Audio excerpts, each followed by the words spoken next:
Uy, ayan mga kapitbahay, welcome back na naman sa channel, okay? So, dating gawi, dahil uwian na naman, meron tayong sasagutin na isang katanungan ng isa nating subscriber, okay? So, ito mga kapitbahay, yung katanungan po niya. Nagtatanong po siya sa akin about dun sa kanyang mesh wifi. Nagkakaproblema kasi siya kasi meron siyang, batag neto, meron siyang 8 pieces daw na Deco X20. Tapos, may mesh pero isang floor lang yung pinaglalagyan daw niya. Sa isang floor, hindi naman daw magkakalayo pero sobrang hina ng wifi. Pero kapag lumapit sa mismong router ng wifi, naka 300 Mbps naman daw. Pero pag malayo, kahit may 8 piraso na mesh wifi na nakadeploy sa isang floor, mahina daw yung internet. Ano nga ba daw ang dahilan? Ano nga ba daw yung possible na dahilan bakit humihina? Okay, so yan yung i-explain natin ng konti sa kanya ngayon. Yung i-walk through natin sa kanyang katanungan. Ipapaliwanag natin ng konti kung ano yung mga dahilan at saka kung ano dapat ang dapat mong gawin or ano yung dapat na setup na pwede mong gawin sa network mo or dito sa mga mesh wifi mo para maging okay yung connection mo. Okay? So, stay tuned mga kapitbahay. Yan yung pag-uusapan natin. Okay? Let's go! Ayan na nga mga kapitbahay. No? So, kung inyo mapapansin, kapag nag-setup kayo ng mesh wifi nyo sa office or nagko-connect kayo sa wifi nyo sa office or like for example, sa bahay, di ba? Automatic kapag lumalayo kayo, humihina. Kasi, pagdating kasi sa wifi mga kapitbahay, kapag kunyari, yung signal mo is excellent, siyempre, pag excellent yung signal mo, automatic, ang makukuha mong speed is kung ano mismo ang speed ng ISP provider mo. Pero kunyari, lumipat ka sa isang lugar, tapos good lang yung wifi mo, siyempre, magbabawas ng bar yun. Automatic, once na yung wifi is bumawas or lumayo ng konti, automatic, yung bandwidth mo nun isihina din. Hindi yun accurate, magiging, like for example, yung bandwidth mo is 300 Mbps kapag naka-excellent signal ka, automatic kapag lumayo ka, pag lumayo ng medyo goods lang or 4 bar, di ba 5 bar, maging 4 or 3, automatic bababa yun. Aabot na lang ng 100 plus or 200, hindi na siya marireach ng 300 Mbps. Okay? Ano nga ba ang mga dapat mong gawin? Okay?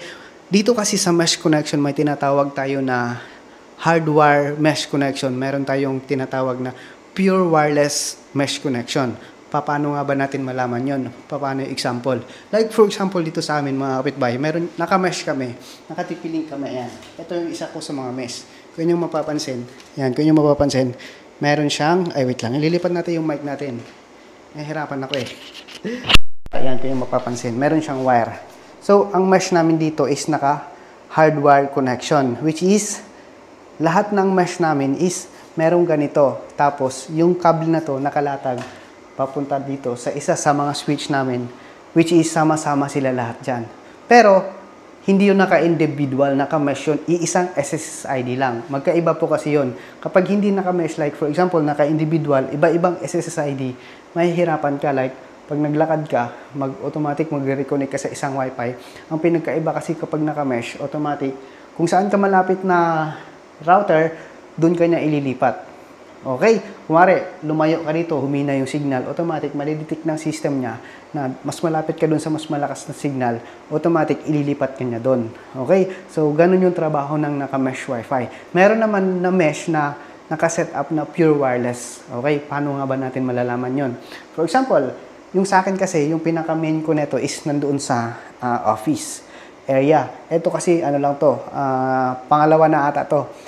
For example, ito yung main ko. So, nakakabit yung main ko, ayan, nakakabit sa switch, dito sa switch. Tapos, yung mga ibang TP-Link, ano ba to? Yung mga ibang TP-Link Deco ko, hindi naka-wired. Nagko-connect siya through wireless dito.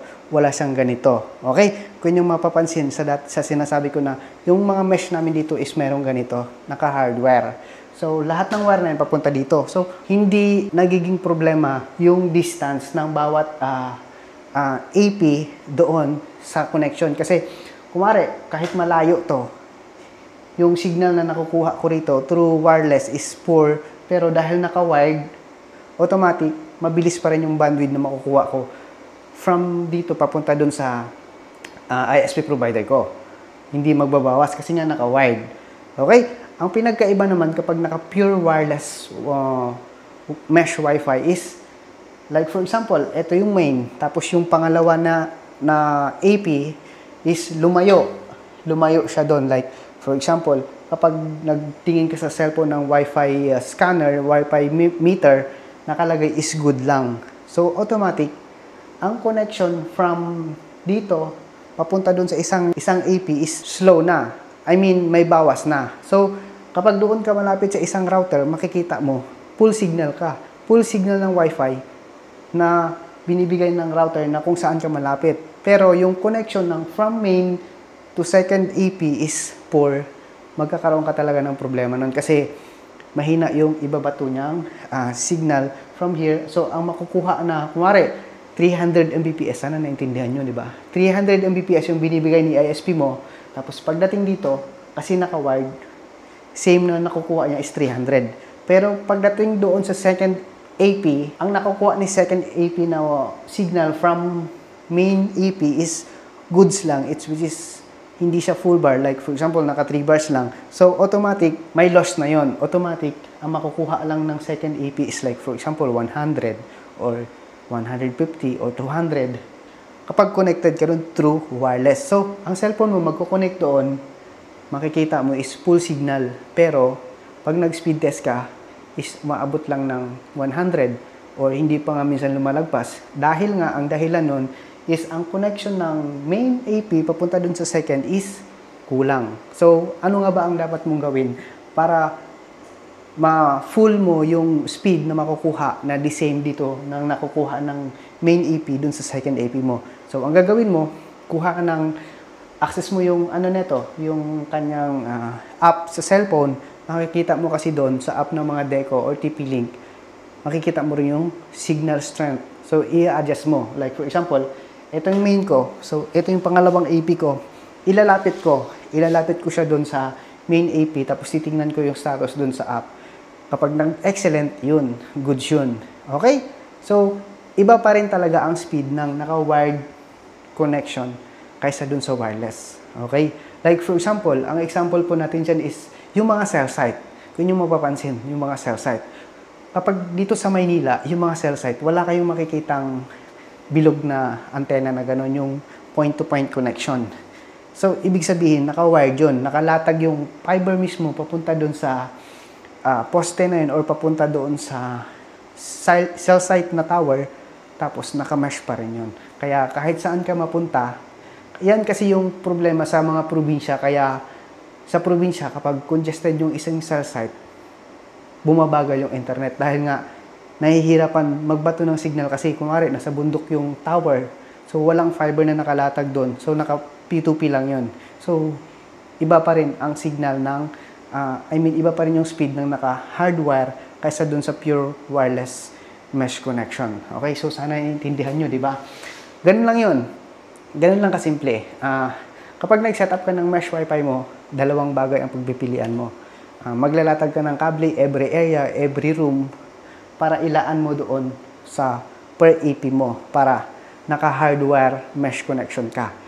Pero kung talagang yung office mo is bago na, tapos mahirap na maglatag ng kable, so ang option mo na lang doon is yung pure wireless mesh connection, which is isang main AP nakakonect sa switch mo through wire, tapos yung mga ibang device mo na AP na same model is connected through Wi-Fi. Tapos, para maging excellent yung speed, para konti lang yung loss, dapat automatic yung pagka-setup mo ng mga AP mo, yung distance niya is dapat, ang nakukuha nilang signal per AP is dapat naka-excellent. Para konti lang yung loss. Like, for example, excellent yung nakakabit dito sa second, yung pangatlo is naka-excellent din. So, siguro yung mga loss lang nun, syempre, may loss pa rin yun kasi may obstacles pa rin na madadaanan kasi wireless yun. Siguro, like for example, 300 Mbps. Siguro sa pinakadulo na makukuha mo is umabot ng 200, 250. So, hindi na masama, di ba? Acceptable na yun dahil nga naka-wireless ka. Pero, kung gusto mong gayahin yung kagaya ng sa amin, is kahit saan ka mapunta, same speed ang nakukuha namin kasi nga hardwire mesh connection kami. Lahat ng AP namin is mayroong wire na ganito, tapos nakalatag yan papunta dito sa mga switch namin. So, ito isa kong tip. Kapag nag-hardwire mesh connection kayo, dapat iisang switch lang kasi nagkakaroon siya ng problema. May vlog ako dyan eh. Nagkakaroon siya ng problema kapag pinapadaan-daan mo sa bilan. Dapat, kunyari, pag nag-setup ka ng hardware, maglaan ka ng isang switch na lahat ang nakakonect doon is yung mga access point mo lang. Okay? So, yan yung tip natin. Sana naintindihan ng mga tropa nating IT na nagtatanong bakit nga ba daw bumabagal yung kanilang mesh wifi. Okay? Yan yung mga dahilan. Signal loss, signal strength, tsaka obstacles, siyempre, automatic yun. Kahit magkakalapit yun, kung yung signal na nakukuha nila each other is hindi sa excellent, magkakaroon talaga ng loss yun. Automatic yun kapag naka-wireless, may loss connection. Okay? So, sa fiber nga, di ba? Once na yung fiber may dinugtungan, automatic may loss yun. Unless na lang kung naka-splice talaga. Alright? So, ganun. Sana naintindihan or sana may nakuha na naman kayong tip for today's video dahil uwian na. Let's go. Let's go home. Kung may comment kayo, comment down below para masagot natin. Okay? So, ganun lang kasimple nun. Dapat, ang pipiliin mo para ma-reach mo talaga yung pinaka-the best or speed, dapat wired. Iba pa rin talaga ang wired connection dun sa wireless. Alright? Sana naintindihan nyo. Thank you so much. God bless. And thank you everyone. Peace.